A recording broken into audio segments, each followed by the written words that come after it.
اعوذ باللہ من الشیطان الرجیم، بسم اللہ الرحمن الرحیم۔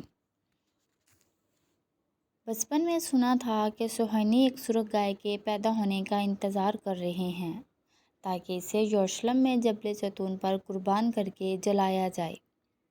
اس کے بعد مسجد اقصی اور سنہرا گنبد شہید کر کے ہیکل سلیمانی کی تعمیر ہوگی۔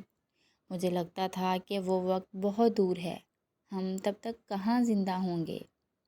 سالوں سے اس گائے کی تلاش جاری تھی۔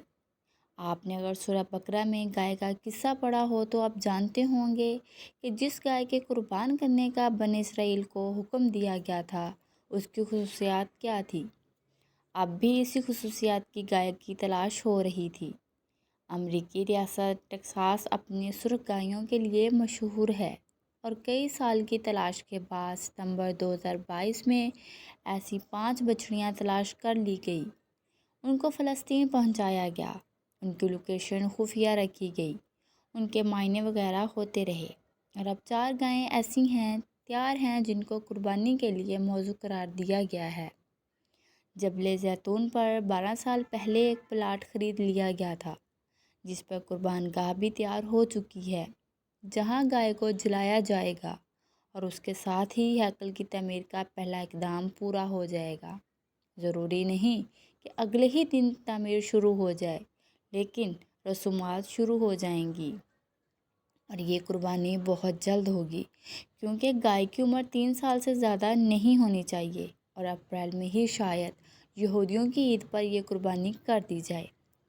وقت آ بھی گیا، مجھے یقین نہیں آ رہا کہ وقت آ گیا ہے۔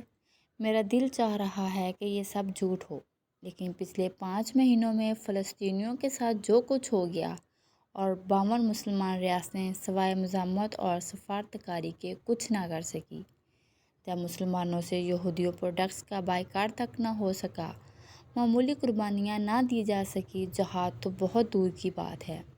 اس کے بعد کچھ بھی ممکن ہے۔ انہوں نے دیکھ لیا کہ مسلمانوں میں کتنا غم ہے۔ اب اگر مسجد اقصی شہید بھی کر دی جائے تو زیادہ سے زیادہ شور مچے گا، مزاحمت ہوگی، جلوس نکلیں گے اور بس۔ ہیکل سلیمانی کی تعمیر کے ساتھ ہی قیامت کی بڑی نشانیاں شروع ہو جائیں گی اور پھر بہت تیزی سے ایک کے بعد ایک واقعات ہوں گے۔ میرا دل ابھی بھی یہی کہہ رہا ہے کہ اللہ کرے ایسا نہ ہو۔